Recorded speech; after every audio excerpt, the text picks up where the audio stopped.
The dungeon beneath Moonfall Castle smells of iron, rain, and silence. Chains rattle somewhere in the darkness, a ghostly rhythm that never stops. The torches lining the walls flicker weakly, their light trembling like dying breath against the cold stone. In the farthest cell, where even the guards fear to linger, she lies, the prisoner they call the Silver Wolf. Her wrists are bruised, her hair tangled with ash, but her eyes burn quietly like coals beneath frost. No one speaks to her. No one dares. The soldiers say she was found trespassing near the northern border, carrying symbols forbidden by royal decree. They do not know that those symbols belong not to treason, but to memory, to a love she was never allowed to keep. When the cell door opens, the light cuts through the shadows like a blade. Boots echo across the stone.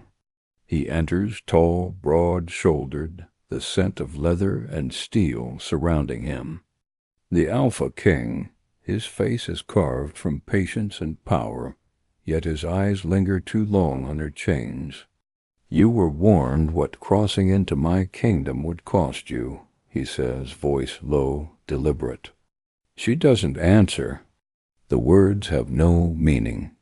Punishment is a language she already knows. He steps closer, the torchlight catching the faint scar on his jaw, the mark of battles won and hearts lost. "Why return?" he asks, quietly. Her voice trembles when it comes, yet it's steady enough to wound. "Because what you threw away still breathes." His eyes narrow, confusion flickering across command. "You speak in riddles." She looks up at him then, the fire in her gaze refusing to kneel. "Not riddles. My king, consequences." The silence that follows isn't empty. It's alive, waiting, heavy with something neither of them has the courage to name. The guards leave her cell, their boots fading down the corridor until only dripping water answers the silence. The torchlight by the door gutters low, revealing moss on stone and the faint gleam of chains that no longer frighten her. She has known darkness before. This one merely smells of him, iron, smoke, and command. From somewhere above, a bell tolls the late hour. She wraps her torn cloak tighter, waiting for sleep that will not come. But then the door grinds open again. The same man stands there, this time without his crown, only a cloak of black fur thrown over broad shoulders. "You shouldn't be here," she says quietly. He steps inside, the cell shrinking around them. "Nor should you," he answers. His tone is neither cruel nor kind, merely honest, the voice of a king who has grown weary of thrones.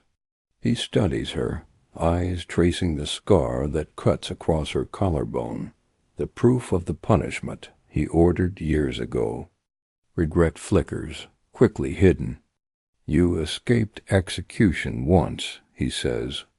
"Why come back?" She meets his gaze, unflinching. "Because you still wear the mark of what you buried." The words hang heavy between them, and for the first time in years, his control wavers. He reaches for the bars, fingers tightening until metal groans. "If you seek revenge," he says, "say it." "No," she whispers. "I seek truth." Outside, thunder stirs beyond the mountains, a low growl rolling through the halls. The torches flare, casting light across the crest on his armor, the same emblem burned into her shoulder the night he condemned her. His eyes follow hers to it, and something inside him fractures. "The mark was never meant to curse you," he says, voice raw. "Then why does it still burn?" she asks. His silence is answer enough. In that pause, the king realizes that the dungeon he cast her into was only a reflection of the one he's built inside himself. Rain falls hard above the dungeon, drumming against the stone ceiling like distant footsteps from another world. The torches hiss under the damp air, their light bending around the iron bars that separate them. He stands outside the cell, hands clasped behind his back, the silence between them taut and trembling. "You still think me a monster," he says, his voice almost human now, not a king's command, but a man's confession. She looks up, the shadows cutting her face into halves of defiance and fatigue. "You don't need to remind me what I already learned," she answers. Her tone isn't cruel, only tired, like someone who has carried pain too long to bother hiding it. Arden, for that was his name before titles devoured it, shifts his stance. "You think the crown freed me," he murmurs, "but all it did was cage me differently." He gestures around the cell. "Maybe that's why I came down here, to remember which of us was really chained." She studies him quietly. There's something in his eyes. She doesn't recognize regret, maybe, or something even rarer, doubt. "Then remember this," she says, stepping closer to the bars. "You didn't break me. You broke yourself when you let them call love a crime." The words hit him harder than steel. He turns away, jaw tight, throat thick with something he can't name. "Do you want revenge?" he asks without facing her. She hesitates, her voice soft but steady. "No, I want you to see what your world became without mercy." The rain intensifies, water seeping down the cracks, washing over the mark burned into her shoulder. It glows faintly in the dim light, as if alive. His eyes catch it, his own crest, the proof of ownership he once commanded, branded into the woman who had once owned his heart.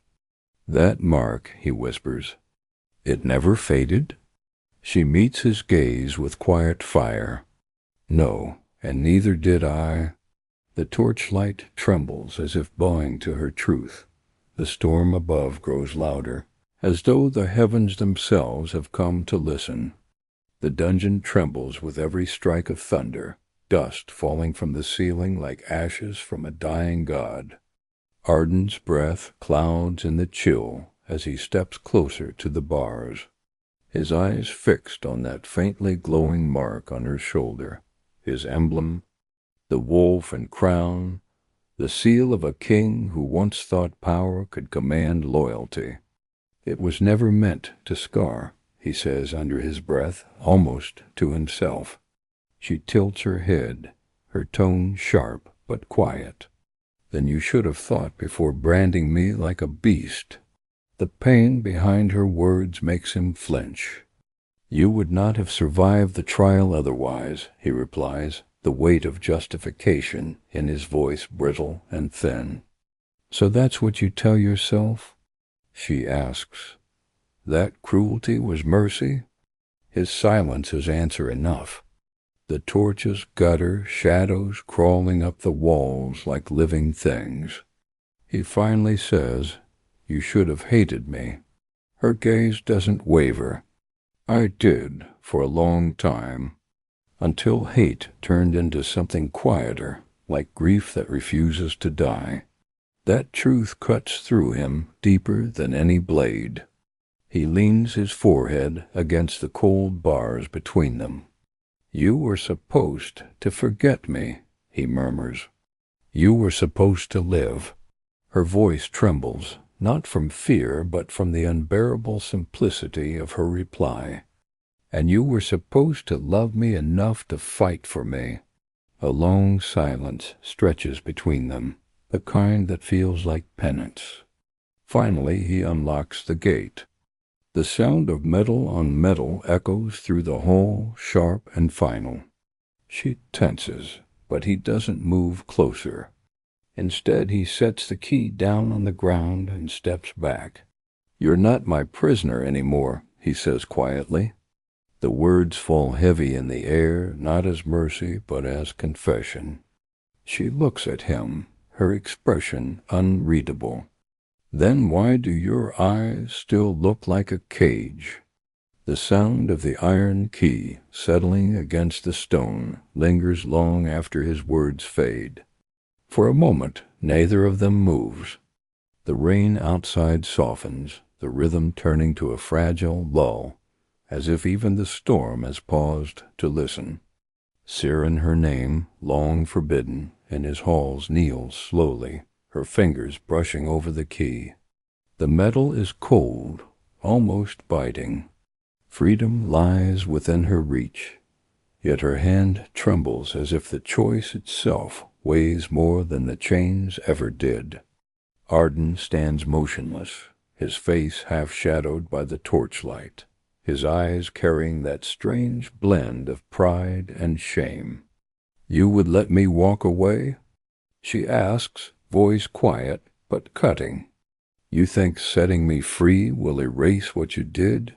He exhales, long and heavy, each breath dragging regret through his chest. "No," he says, "but perhaps it will let me begin to atone." She rises, the key dangling from her hand, glinting like a sliver of moonlight. "Atonement isn't given," she says softly. "It's earned." She takes a step toward the open cell door, her bare feet leaving faint prints in the damp stone. He watches her, every muscle in his body taut, as if the act of letting her leave is the hardest battle he's ever fought. "If you walk out of here," he says, voice cracking, "then my silence will be your only mark." She stops at the threshold, turning just enough for him to see her face. "You already gave me a mark," she replies, her fingers brushing the scar at her shoulder. "You just never understood what it meant." Their eyes meet hers, fierce, his hollow, and in that moment both realize the truth. She was never the prisoner.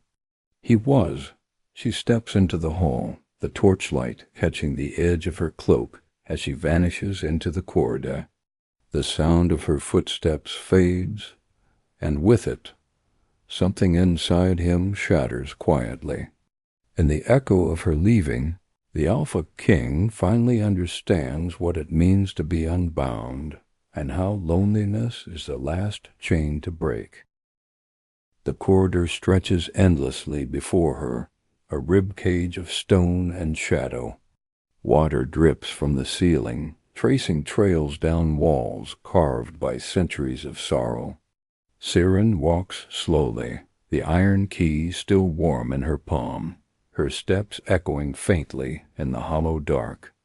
Each sound feels like memory, each flicker of torchlight, a ghost that refuses to die. Behind her she hears the dungeon gate groan shut again, a sound final enough to break the silence of years. Yet her chest tightens instead of easing. Freedom is not what she imagined. It tastes of iron and egg dot. She reaches the narrow stairs leading up toward the courtyard. The air grows lighter there, but her mind remains heavy. "You already gave me a mark. You just never understood what it meant." His face lingers in her thoughts, the way the light caught the cracks in his armor, the way regret softened his voice. For a man who ruled through fear, he looked terribly human in the dark.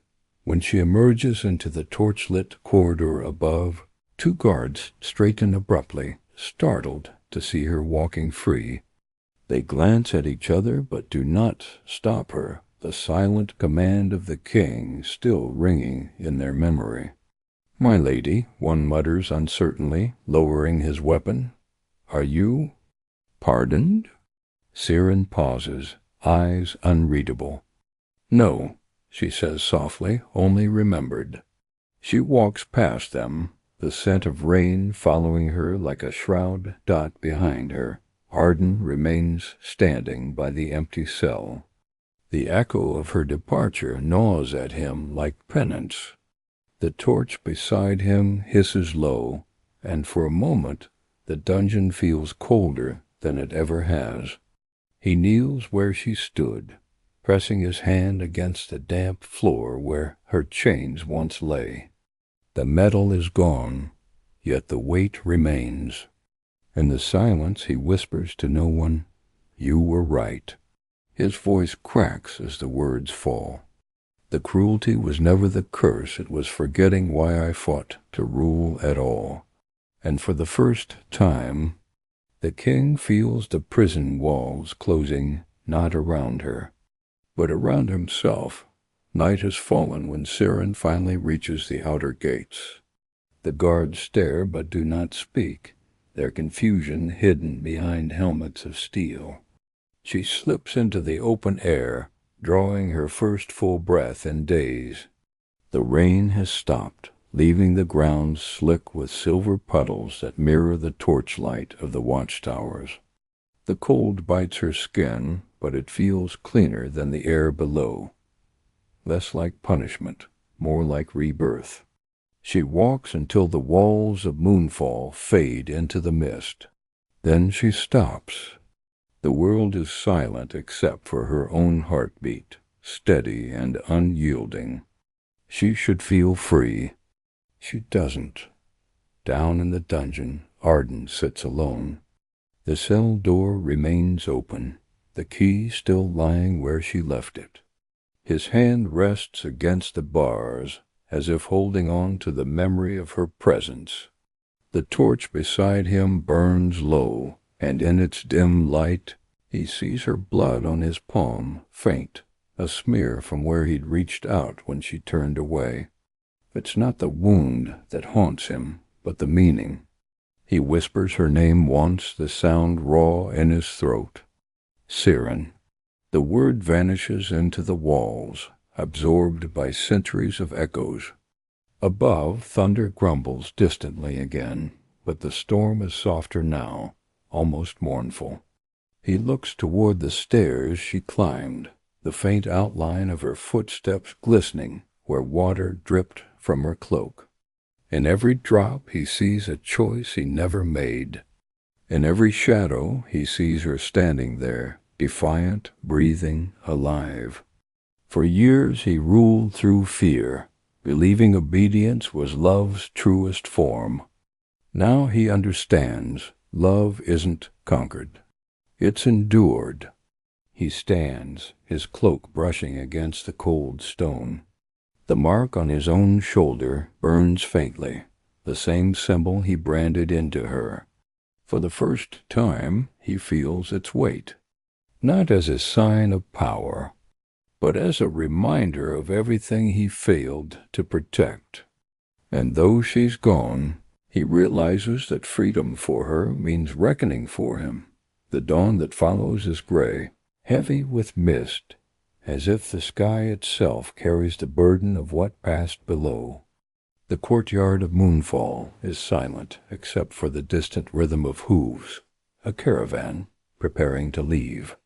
Siren stands by the outer gate, her cloak damp with morning dew, her wrists still ringed faintly with the shadows of iron. A guard hands her a satchel of bread and coin, avoiding her gaze. "The king's order," he mutters. "For your journey." She nods, taking it with quiet dignity, though the weight feels more like guilt than mercy. She looks once toward the keep, its towers veiled in fog, then turns away. But as she steps beyond the threshold, a flicker of warmth burns at her shoulder, the old mark glowing faintly beneath her skin. She winces, touching it. It does not hurt. It pulses, steady, alive. Somewhere behind those walls, a man's mark answers her heartbeat dot inside. Arden stands before the window of his chamber, eyes fixed on the pale horizon. He can feel it, the same warmth, faint but certain, a tether that distance cannot sever. His adviser enters quietly. "She's gone, my lord," he says. Arden doesn't turn. "I know." The man hesitates. Shall the first send riders to follow? The king's answer is low, deliberate. No, let her go where I cannot. When the door closes, he presses his hand against the fabric of his tunic, over the scar that mirrors hers. The pulse beneath it beats stronger than his crown, steadier than the oaths that once defined him. Outside the castle walls, Siren walks along the road that cuts through the forest. The sun struggles to rise through the mist, its light fractured into soft gold. She breathes it in, the first free air she's known in years. Yet, in that fragile morning quiet, she feels something shift inside her. Not pain, not memory. Something simpler, pure. The mark no longer binds. It remembers. The forest awakens around her as she walks, branches whispering in the wind, birds returning to the gray sky, as if the world itself had been holding its breath. Siren keeps her cloak drawn close, every step measured, steady, purposeful. Yet the silence of the path does not bring peace. Every drop of dew, every gust of air, feels like it carries his memory. She tells herself she will not look back, that the road ahead belongs to her alone. But the mark beneath her skin hums softly, a living echo of the man she left behind. It doesn't burn now. It warms an impossible contradiction she can neither welcome nor deny. At the castle, the Alpha King stands alone in the courtyard. The soldiers have withdrawn, the servants keeping their distance, all waiting for orders that do not come. He shed his armor, wearing only a black tunic that makes the gold of his eyes seem brighter, sharper. He stares at the open gate for a long time, until the mist swallows it completely. She's gone, he tells himself, but the truth answers from beneath his ribs, not entirely. The mark on his shoulder pulses again, gentle but insistent. He pulls back the fabric, staring at it in disbelief.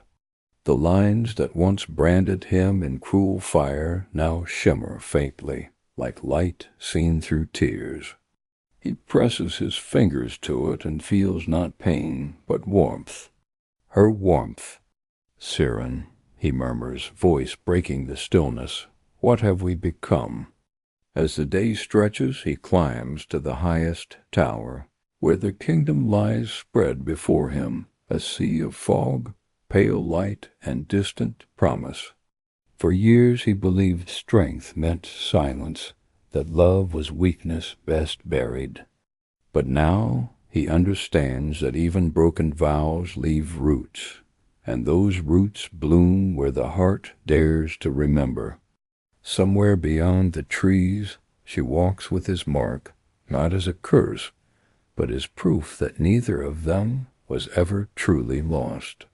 And for the first time, the king allows himself to whisper a prayer, not for forgiveness, but for her freedom. The days stretch into weeks, and the path carries Siren far beyond the borders of Moonfall. Villages rise and fade in the distance. Rivers wind like veins through the landscape. She trades her silence for survival, her pain for peace. Yet every night when she rests beneath the open sky, the mark on her shoulder glows faintly, under the moonlight, gentle, rhythmic, alive. Sometimes it flickers when she dreams, as if remembering the pulse of another heartbeat far away. She tells herself it's just memory, a phantom of what was, but deep down she knows better. Marks like these don't fade, they transform. One night, as a storm brews beyond the horizon, she finds shelter in a ruined chapel on the edge of the woods. The air smells of dust and rain, and the old stone altar stands cracked but still defiant. She kneels beside it, tracing her fingers across its cold surface. "You should hate him," she whispers to the dark. But the words lack conviction. She remembers his eyes when he opened the cell, the way regret looked human on a face that once inspired fear. "He was supposed to destroy me," she murmurs, "and instead he made me remember who I am." The wind slips through the broken windows, carrying the faintest sound of wolves howling in the distance. For a moment she imagines she can hear his voice within that echo, low and steady, calling her name. Far away, Arden stands on the balcony of his chamber, the same storm gathering over his castle. The wind stirs his cloak, lightning casting flashes across the sky. He closes his eyes, hand pressed over the mark that still answers hers. The warmth spreads through his chest, a tether of soul rather than spell. "She's alive," he says quietly. Not to anyone, not even to himself, just to the night. The storm breaks, rain falling hard against the stone. He stays there, letting it wash over him, each drop a confession, each breath a vow. Somewhere out there, the woman he marked with chains now carries his forgiveness in her skin. The storm lingers for 2 days, and in its wake the world feels reborn. The forest smells of rain and earth, the sky washed pale and new. Siren moves quietly through the drenched grass, her cloak heavy with water, her boots sinking into the soft soil. Each step takes her farther from the kingdom, yet closer to something she doesn't understand, not freedom, not redemption, but a strange sense of belonging she hasn't felt since before the change. When she stops by a stream to drink, she catches her reflection in the water. Her face is thinner, her eyes older, but the mark on her shoulder glows faintly beneath the torn fabric. It pulses once, twice, then fades, leaving only warmth. She closes her eyes, exhaling. "You still feel it, too, don't you?" she whispers, not expecting an answer. But in that same moment, miles away, the Alpha King startles awake. He had dozed in his chair beside the fire, exhaustion dragging him down, yet the warmth on his shoulder burns like a whisper across time. He grips the fabric, breath sharp. For days he has resisted sending scouts to find her. For days he has told himself that letting her go was the final mercy he could offer. Yet every night her voice finds him, not in dreams, but in silence. "You didn't break me. You broke yourself." He looks to the window where the rain still clings to the glass, the horizon faintly golden beyond. His steward enters quietly, a tray of parchment in hand. "My king, the council demands word on the border revolt." Arden waves him off. "Later." "But, sire, later," he repeats, his tone quiet but absolute. When the man leaves, Arden turns back to the window, his reflection pale in the glass. "You're out there," he murmurs, "and somehow you still forgive me." His hand curls into a fist, the mark beneath his skin glowing faintly through the sleeve. "But how do I forgive myself?" Outside, the rain finally stops, and for the first time since she left, the moon rises clear. The moonlight drapes over the land like silk, threading through the branches and painting the world in silver. Siren finds herself at the edge of a meadow, the grass damp and glimmering, the air humming softly, as though the night itself listens. She spreads her cloak on the ground and lies back, staring up at the stars. For the first time in years, the sky doesn't feel like a ceiling. It feels like a promise. Her fingers trace the faint burn on her shoulder, and she wonders if he's looking at the same sky, if his chest aches in the same rhythm that stirs her heart now. "It was never supposed to be love," she murmurs. "Just survival." But even she can't believe that anymore. The mark pulses once beneath her skin, and she feels it, faint, distant. but undeniable. Another heartbeat answering hers across the miles dot in Moonfall Castle. Arden stands alone in the chapel, a place he hasn't entered since the day he first swore loyalty to a goddess he no longer understands. Candles flicker weakly, their wax melting over carvings of saints and wolves. He kneels before the altar, his crown cast aside beside him. "If you're listening," he begins, his voice rough, "then hear me not as a king, but as a man who has failed." His confession echoes softly off the cold stone walls. "I marked her to protect her. That was the lie I told myself. But the truth is, I wanted to keep her when the world demanded I let her go." His voice cracks, his forehead pressing against clasped hands. "Now she carries both my sin and my soul." He raises his head, eyes glinting with the reflection of the flame. "If mercy still exists in this world, then let her live free of me, even if it means I die chained to what I've done." The wind sighs through the chapel doors, extinguishing the candles one by one, leaving him in darkness. Only one light remains, the faint glow beneath his collar, pulsing in time with hers, refusing to fade. The morning comes quietly, the kind that feels borrowed from another life. Mist rolls across the meadow as Siren packs her satchel, tying her cloak with careful hands. Her breath curls in the cool air, her thoughts heavy with the strange peace that has followed her since the storm. When she sets off toward the river road, she feels lighter, yet her heart beats with an unfamiliar rhythm, steady, calm, but never entirely her own. The mark beneath her skin no longer glows. It merely rests, a faint warmth like memory that refuses to die. She wonders what it means to be free if something still ties you to what you've forgiven. At Moonfall, the king has not slept. His chamber is dark, his throne untouched. He stands by the window, watching the first light crawl across the mountains. His armor sits on the table beside him, but he no longer wears it. It feels like a costume now, something a younger, prouder man once believed in.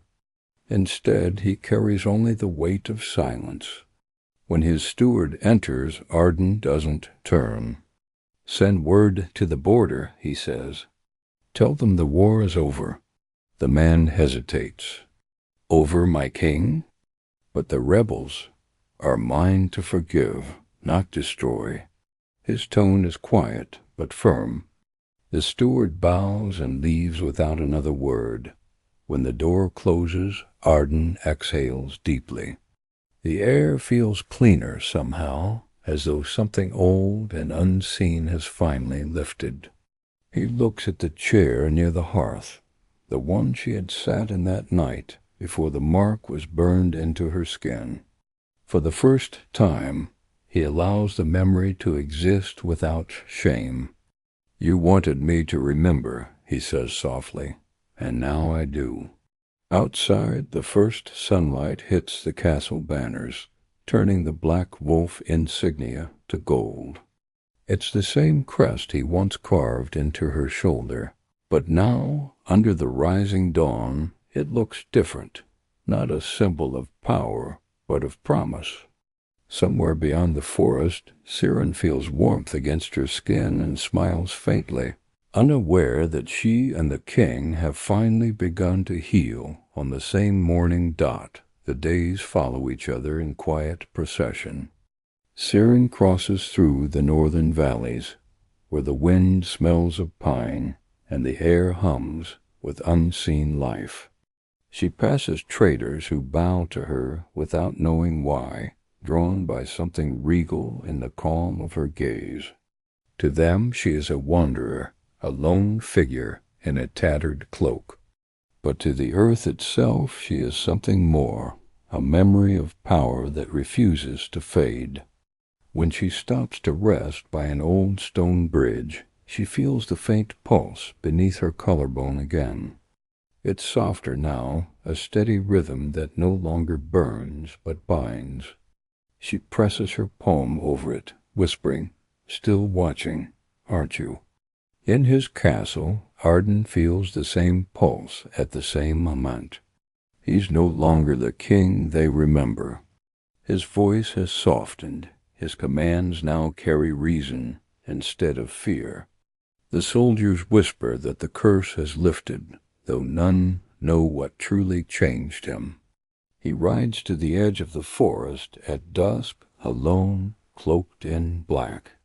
The path winds through silver mist, the air cool and still. He stops where the river splits the land, the same road she once took when she fled the first time.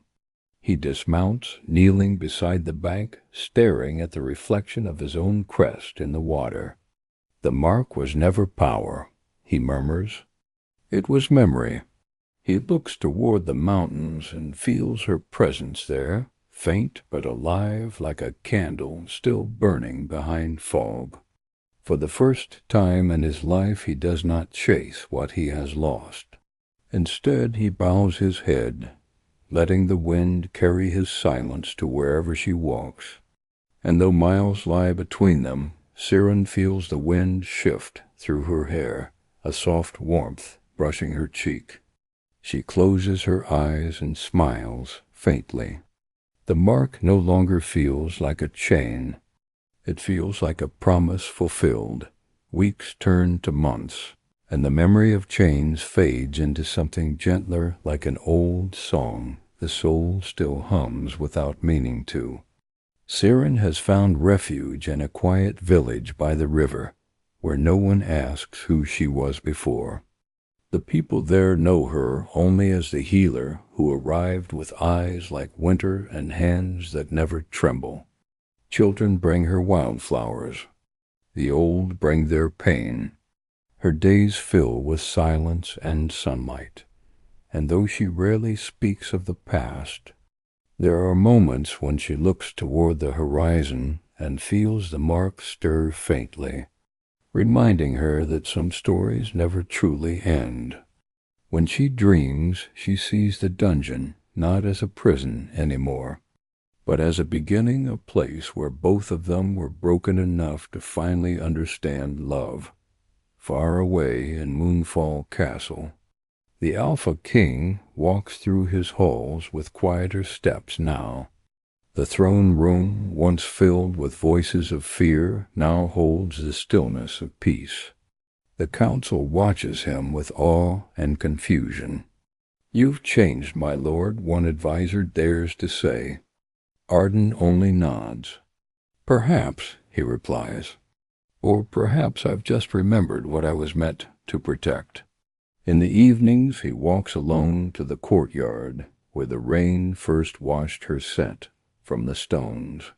The ivy has begun to grow over the cracks, and he lets it. Some wounds, he has learned, should not be sealed too quickly. That night, under a pale crescent moon, he lights a single candle in the window of his chamber, a small flame burning against the dark. Across the distance, in her cottage by the river, Siren looks up from her desk, sensing it without knowing why. The mark beneath her skin warms, pulsing once in quiet rhythm. She presses her fingers over it and smiles faintly. "Rest now," she whispers to the night. "You're forgiven."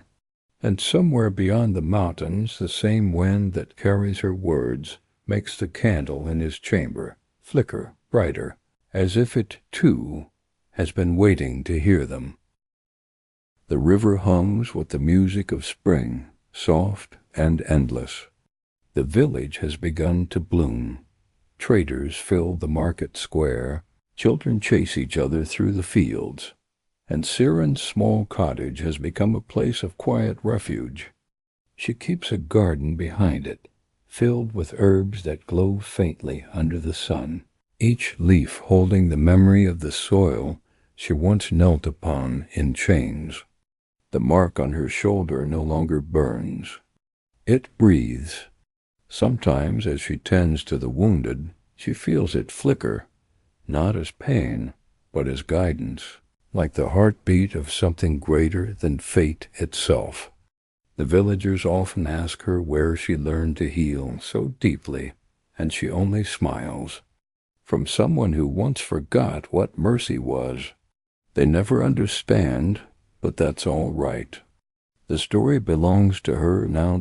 Far away in the heart of moonfall, peace has become a strange, fragile thing. The Alpha King spends his days walking among his people, unguarded, unarmed. They do not know why the fire in his eyes has softened, nor why the man once feared as the wolf of the north now kneels to help rebuild the villages his armies had burned. He's different, they whisper, almost human. He does not answer when they call him merciful. He only says, I'm learning. And at night, when the moonlight drapes across his chamber, he traces the mark that glows faintly beneath his tunic, a heartbeat that doesn't belong solely to him. Sometimes he dreams of her, not as a prisoner, not as a ghost, but as a woman standing beneath the same sky, free and unafraid. In the dream, she never speaks. She simply looks at him with eyes that carry both forgiveness and farewell. He always wakes before she turns away, and though the ache returns with every dawn, it is softer now, like a wound that has chosen to heal. The summer sun settles over the land, golden and unhurried.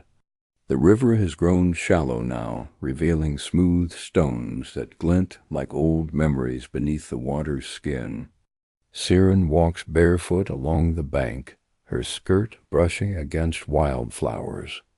Children follow her, carrying baskets of herbs she's taught them to gather. Her laughter is soft, rare, but when it comes, it feels like sunlight breaking through storm clouds. At night, she writes in a small, leather-bound book names of the people she's healed, the lives she's touched. Sometimes she adds a single line of her own story, always ending it the same way. I was not freed by forgiveness. I was freed by remembering who I was before pain. When the moonlight spills across her writing desk, the mark beneath her skin shimmers faintly, and she pauses, feeling the echo of another heartbeat in the distance. It doesn't hurt anymore. It simply reminds her she was once seen by someone who finally learned how to see. In the halls of Moonfall, Arden stands before the mirror in his private chamber. His crown lies forgotten on the table beside him, replaced by a single silver ring, the one that had once belonged to her. He turns it between his fingers, tracing the delicate engraving along its edge, the same wolf insignia that now lives on both their skins. He doesn't wear it, not yet. He keeps it near his heart, where it beats with quiet reverence. His reflection has changed. The hardness is gone from his eyes, the lines of command softened into something mortal. When his captain enters to deliver reports from the border, he waves them away. No more war, he says simply. No more chains. The words fall heavy in the silence, but there's peace in them too. That night, he walks the battlements alone. The wind is warm, the stars quiet. He looks toward the horizon where her world begins, a faint smile ghosting across his lips. If you still carry my mark, he murmurs, then let it mean mercy, not ownership. The moonlight seems to answer, soft and pale. Resting gently over the walls that once held her, autumn arrives quietly, painting the forest in gold and rust. The air turns crisp, carrying the scent of smoke and fallen leaves. Siren stands at the edge of her garden, watching the world prepare to sleep. Her hands are calloused from healing, her hair streaked faintly with silver, yet her eyes hold the same soft defiance that once faced a king in chains. The villagers adore her, not because she saves them, but because she truly listens to their pain. They say her touch feels like sunlight after rain, though none know that it is the remnant of a bond once forged in sorrow. That night, as she lights the last candle by her window, she feels the faintest pulse beneath her skin. Not a burning call this time, not even longing, just quiet acknowledgement. She smiles. "You're still there," she whispers, "and I'm still free."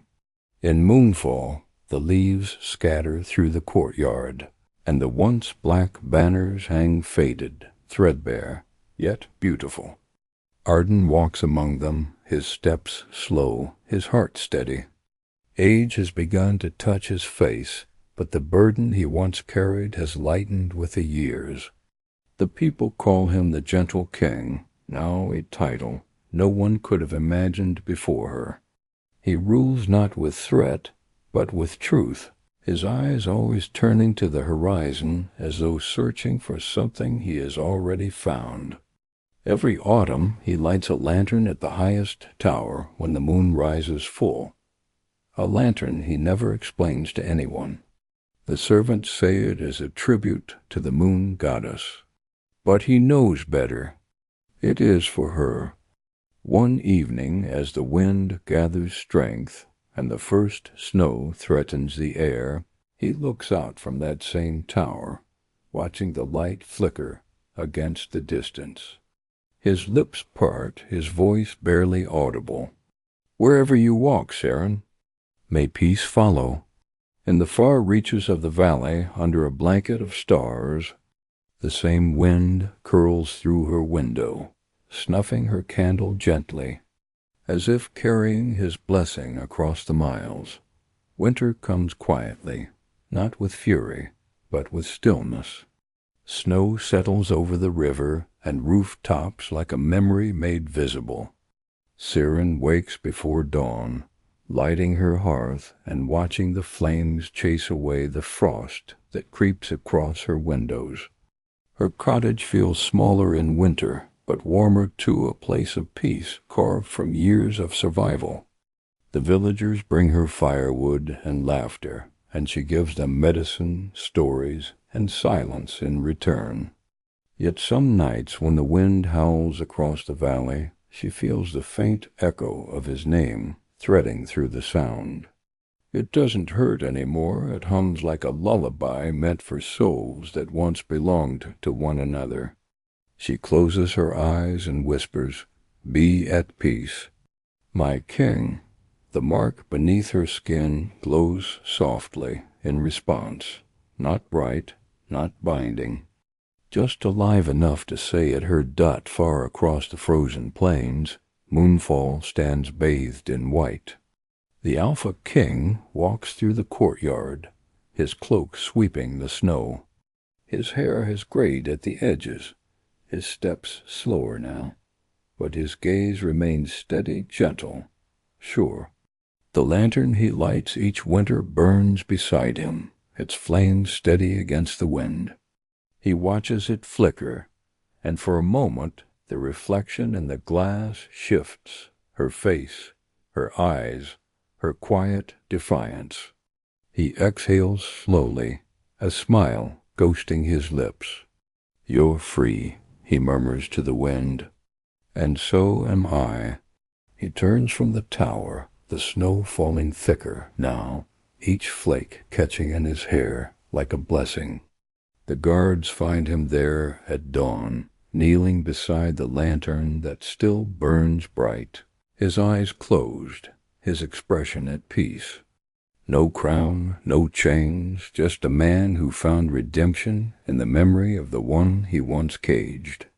That morning, miles away, Saren wakes to sunlight pouring through her window and the soft scent of winter air. She feels warmth bloom against her skin, then fade. The mark is gone, and though tears rise unbidden, she smiles through them. "Rest, Arden," she whispers. "You've finally learned how." That winter morning stretches endlessly across the land, quiet as prayer. The snow over Moonfall glows like spun glass beneath the sun, untouched, serene. Bells toll softly from the castle spires, not for mourning, but remembrance. The people gather in silence as the great lantern at the highest tower burns brighter than it ever has before. No one knows who first lit it or why it never goes out. Some say it burns by the will of the moon goddess herself. Others whisper that it's the fire of a promise kept between two souls who defied destiny. In the heart of the throne hall, where once only iron and fear had reigned, the Alpha King rests, his crown placed not upon his brow, but at his side, his fingers loosely holding a small silver ring. The mark that once seared his shoulder is gone, its glow faded into peace. But on his face remains the faintest trace of a smile, one born not of victory, but released. Far away, Siren kneels by the river bank where she first saw spring return to the world. The ice melts around her fingertips, the current carrying sunlight like threads of gold. She closes her eyes and breathes deeply. There's no weight on her chest now, no echo of pain, no shadow of change. The mark that once bound her to him has vanished, but the warmth remains. Not a curse, not a claim, but the quiet truth of love that outlived its suffering. In the reflection of the water, she sees the faint shimmer of a man beside her, not solid, not spectral, but memory made light. His eyes are kind, his smile soft, and when the wind brushes her cheek, she knows. He kept his promise. He let her go. She stands slowly, the river's reflection breaking into ripples. The forest beyond is alive again, full of voices and wings. Siren turns toward the sun and walks forward, her shadow stretching long behind her, her steps light upon the snow. And high above, the lantern in moonfall flickers once, then steadies, as if the heavens themselves have sighed. The moon did not rise that night, for it had seen enough.